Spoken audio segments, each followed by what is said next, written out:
What's up, guys? It's Ryan. I'm at the detail shop right now. I haven't really talked about this much yet, but this is what I do for a living on the detail, tint, and wrap side of things. But I was actually out of town all last week in Arizona acquiring a new vehicle, seeing some family.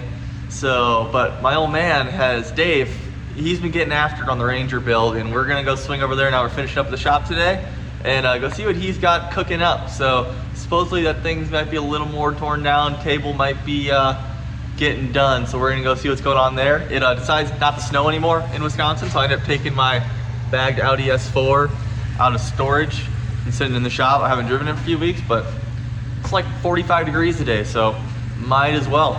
So let's go swing over there.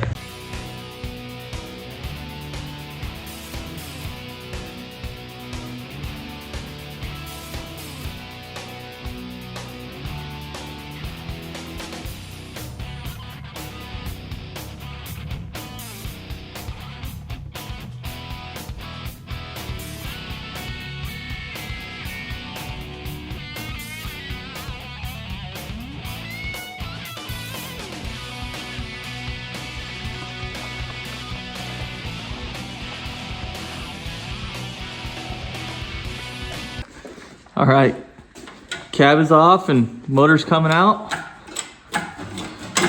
pretty freely. I think I'm gonna set this down quick and we'll get this girl out of here. It's coming out.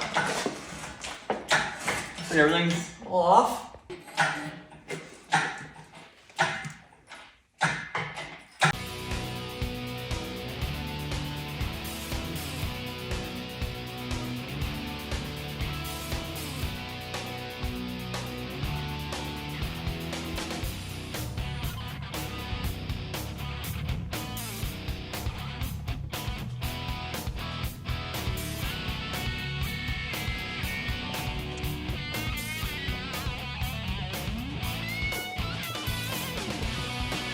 Sandblasting is done, front end is cut off. We're starting to really get somewhere on this thing. Our next step is going to be primer on this girl, so we're going to start trying to get a boot set up, but I'm going to show you kind of all what's going on with the truck and the current stages that we're at.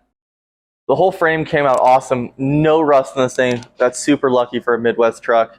Sandblaster killed it, was able to do it just right in front of our shop. Motor hopefully is sold. We actually got a guy picking that up if all goes well, but cab is prepped. Just did some minor sanding and do a nice layer of primer on this thing that we're just going to do. So then it kind of shows us all wrinkles if any body work needs to be done, but I think we're going to be in really good shape. I'm so stoked on how this cab is. We got some little minor surface stuff kind of in the corners here that we'll just plate up, but nothing crazy. So I think we're going to get the boot set up and get this thing sprayed.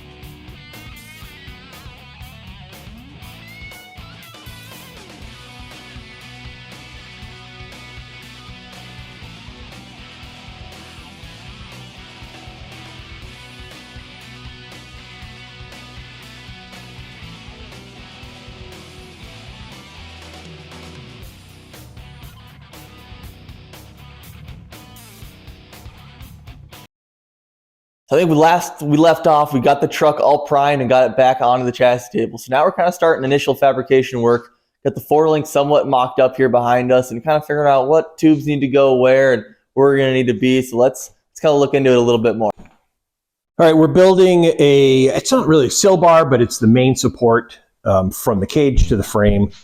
And it's essentially just two 90s with a span. So it's a 6-point cage as far as it connects through the cab. So this thing is going to get a 90 here and a 90 here. You know, bending it's weird math because, right, the bend itself consumes material. So we're using a 1.75 inch tube with a 6.5 inch on center bend radius or bend die. So it consumes 9 inches. So I gotta go do the math, make sure that the second bend hits right. It's got to be dead on 2 separate spots on the frame. Yep, to kind of paint a picture a little bit. So we're kind of working in here and here, and this is kind of going to be exactly where your bars come in. So we kind of started getting our rough estimate for holes of where bars are coming into. So we're starting to get it figured out and keep bending away.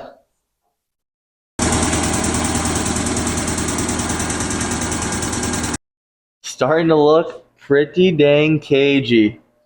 So our last video we kind of showed we had both these bars were made, and then actually I didn't even do this one. He worked all day on this one and got this main bar kind of all tacked in. Super stoked on it. This is the cool part right here. So you got to look in here. Money shot. So it passes through the dash. So we got it kind of just ghetto hold right now. We'll get that all cleaned up. But passing through the dash is, and that's like the cool kid stuff of, excuse the tack welds. It's all just tack welds trying to get it in there. Yeah, but like finding the perfect spot to go through the dash, keeping it tight to the cab is like, man, I wasted a lot of metal to get here, but I'm stoked on the results. I guess now we're going to try to replicate it, do the other side so we can get that other bar all knocked out. After a bunch of consideration, we finally actually decided to go with the stock dash. We were kind of throwing some ideas, but it'll be stock style dash, and then we'll do some cool Holley big digital gauge system and some other neat stuff. But dash bar is kind of all tacked in, and I'm actually pretty stoked on where that's looking.